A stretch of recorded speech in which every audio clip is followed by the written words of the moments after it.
welcome to today's episode of The Daily Blend. I am your host, AC, and we are joined in studio today by Candace Hulsizer, the owner of Black Tea Bookshop, and George Norman, the creative director of FREEAIR Books. How are you both? Doing great. Thank you. Thanks for having us. Thank you for being here. Already. So, we are surrounded by all these beautiful books. Yes, my favorite. Right? So let's talk about them. Candace, first, tell us a little about Black Tea Bookshop. Sure. Well, Black Tea Bookshop is curated to celebrate the joys of Black life through the work of Black authors and illustrators.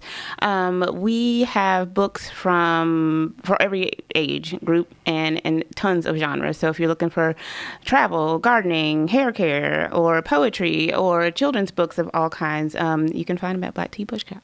Wonderful. Okay, and come on, let's talk about FREEAIR. Tell us about FREEAIR Books. Well, FREEAIR Books. My name is George Norman, by the way. I'm co-founder of FREEAIR Books.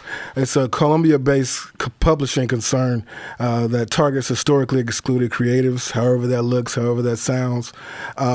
It was a brainchild of mine from my time incarcerated, where I noticed the disparity in diverse books in the prison library. And ever since then, I've just been trying to be a bridge for other creatives to express themselves freely without the stigma of academic or institutional status. So, Love it.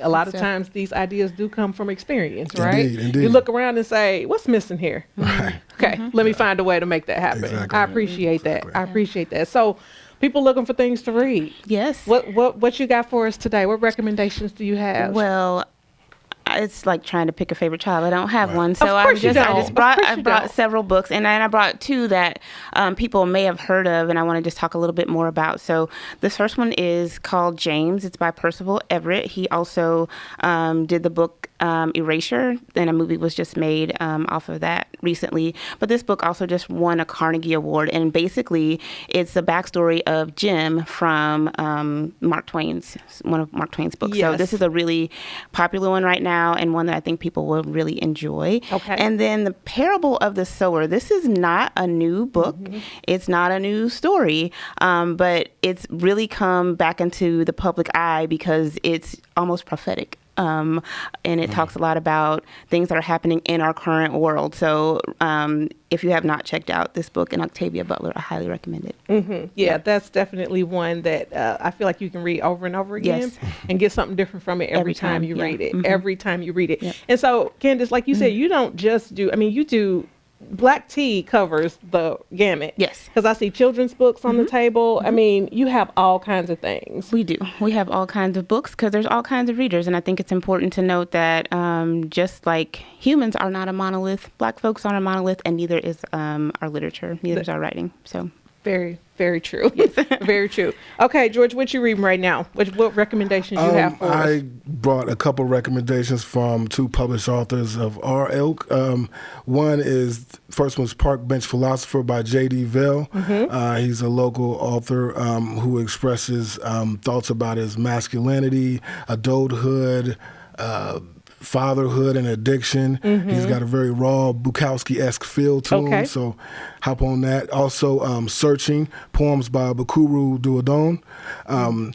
This guy, he explores themes of identity through the intersection of immigration, rejection of Black American stereotypes, as well as faith. So highly recommended.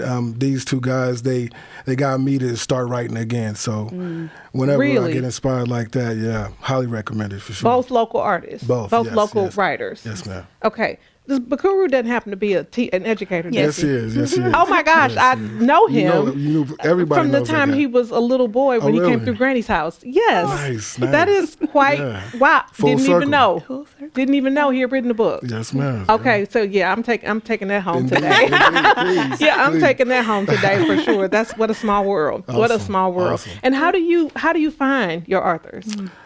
They kind of we find each other. Specifically with JD, I think we were doing a festival. I had a pop-up at a festival, and he just, found his way over to the booth, and we got to rapping, and, it was a good fit, and he wanted to explore his publishing ideas with me, and same thing with Bukuru. It just came about like I don't even remember, but it was more or less It was organic. Organic. Yeah, it was There we organic. go. That's what I was feeling. Kismet, you know? Yeah. But yeah, basically, there's a lot of talent in Colombia. I feel like it's untapped, and you know, I don't really feel like we're monetary or retail based. I feel like we're more just spiritual. We try to create a space where people can just explore themselves freely and create. I love you know, that. so. I love that. How amazing. Wonderful. How amazing. Yeah. And how'd you two did you just meet in Book World? Did we? I think so. Oh, I know. I remember. I remember. We were at at Rose Music Hall for the adult book fair. Yes. And he and his wife Bailey had a booth there. And I Okay. hadn't started Black Tea Bookshop yet. I was just still Oh. thinking about it. And that's where I met them. That's amazing. That's where I met them. Yep. So it's been a Kismet, few years see? now. Yeah. Really, Yeah, it's been a couple years those now. that's why I take the importance of those kinds of events, those networking events. I know you guys pop-ups are probably a big part of what you do, correct? Indeed, yes, Yeah. they are. Yes, they are. Okay. Yeah. And But you can also find Black Tea Bookshop inside of the shops at Sharp End. yes, absolutely. We just did a special there, and I saw all your books Yeah. on the shelf for sure. And you pop-ups for you. That's Yes, we regularly do First Fridays down at Orr Street.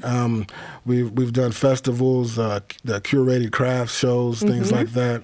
Yeah, Yeah. real special for us. So That's We awesome just did stuff. the Black Expo, yes. so Yes. that was deep for us. It was real spiritual out there. They had the music thumping in the back and stuff. So Yes. it's cool. It Good was a great food, time. good people. So I love that. I for love sure. that. Well, this was thrilling, amazing, very nice to have these connections all come around. That's kismet, right? They say. That's when you know. That's when you know. Well, I hope that everybody who is listening and watching will be looking up blacktbookshop.com. Yes. And you are FREEAIR. FREEAIRBooks.com, or we're on Facebook and Insta. So check us out, please. That's right. You can find them in all the places that you find all the other things. Absolutely. That's right. This has just been great. This has been great. I'm so excited about Bakuru's book. I don't know what to do. Candace and George, really, both, thank you both so much for being Yes, here thank and you for so bringing much. all these treasures. And I hope that people come and find you. Yes, absolutely. Thank you.